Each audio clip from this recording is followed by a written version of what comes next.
afternoon. It's Tuesday from Byrd, and as I promised you on the post-game show, I'm happier today than I was on Saturday, but just a little bit. Joining me today is Pat Donohue from Terrapin Sports Report. He works with Scott Green. You've probably seen his writings if you go on the rival site. Boy, for me, it was a tough game. I was in Morgantown. What's your view on it? How'd it look on TV? Yeah, right. It wasn't any better from the couch, I'll tell you that.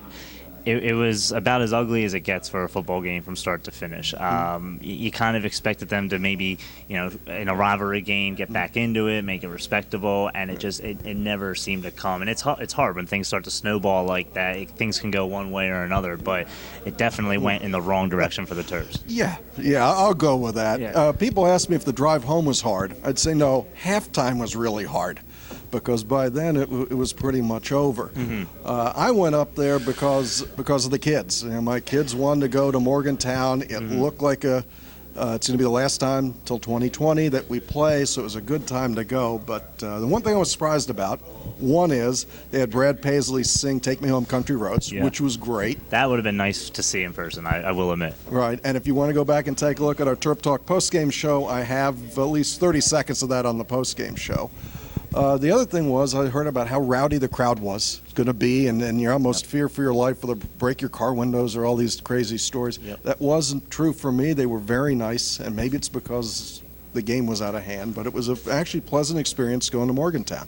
That's true. Even the harshest of fan bases don't necessarily want to kick a horse while it's down. So, except for that fake punt. That's true. That was a little bit alarming. That showed the lack of respect, that they have for just, I guess, the Terps in general, and that showed a little bit of the bitterness of the rivalry. But, it is great that you got to experience that with your kids. So I've been to Morgantown before for a game. It is a great atmosphere, whether it's raucous or not. It's definitely something worth experiencing a football game at. So from that standpoint, I'm glad you got to experience that. I wish you got to see a better game. I will admit. Oh, it's not your fault. I went in 1990 when we won. Barry Johnson caught a touchdown pass late. Terps won 14-10 on their way to the Poulin Weed Eater Independence Bowl. Yeah, you got to take the good with the bad. Right. So, but no, I mean, they didn't, like you said, at halftime, I was scrambling to think, what the heck am I going to write?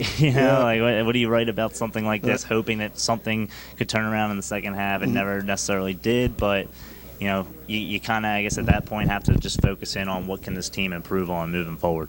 Well, there's a lot of things. One thing, I don't think you can get any faster for next week. What I saw was a bit of a lack of speed between the linebackers and being able to cover in space. I don't think that's going to get any better. No. So we came here. The reason we're here today is not to talk to you folks, but it was to hear Randy Edsel, who gave a 10-minute performance right behind us here. Yeah. He managed to talk for 10 minutes. I'm not sure he said anything. No. Did you hear anything that's worthy of reporting?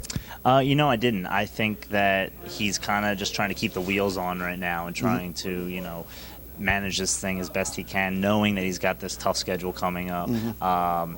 What do you really say after about a loss like that? I barely knew what to ask, let alone what answers to expect. Okay, that's fair. The media, I didn't ask a question. No, nobody wanted to ask a question. There's not much you can ask him. A couple people gave a shot at how can you be better, and he said you just keep trying. Yep, his famous fundamentals and technique line. He likes to use that. We didn't talk about eye discipline today. We got away didn't. from that. Yeah. It wasn't all on anybody. The offense couldn't move the ball. Defense got hung out for a long time. So as I've been saying for forever now, we start playing the Hall of Fame starting this week. Michigan, Ohio State, Penn State, and it doesn't get any easier. Yep.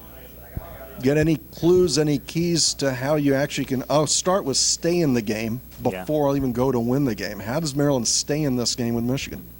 Well, I think that it's kind of the way that any team that is a little bit outmatched talent-wise, maybe even coaching-wise, stays in any game. And you have to slow it down. You have to kind of try to enforce your will. Running and tough defense are the two things. I know this isn't a road game, but they say they travel well, and there are things that should translate from week to week. So if they can just kind of get in the groove of that, kind of like they did in their win against, I know it was Richmond, but at the same time, that ground attack, that as many times as they ran, just letting their quarterbacks manage the game, I think could go a long way. And obviously the defense, like you alluded to it, they looked lost against West Virginia. They need to really step it up and stiffen up. Absolutely. Well, I'll leave it at that because I'm in the same boat. It's going to have to be shorter passing, running the ball, and the defense actually has to play defense. So for our Tuesday at Byrd, a little happier than Saturday. I want to thank Pat for joining us. How do people find you? It's at Rivals? Yeah, well, I write for Rivals, Terrapin Sports Report. We cover the football and basketball team here in Maryland. And then my Twitter is SportsDownPat, all one word. Okay, and of course, I'm at Wayne Terp on Twitter. For Bruce Posner, who's back in Baltimore and Red Turtle Productions, here's hoping for a better Saturday. Good afternoon. We hit Terminus!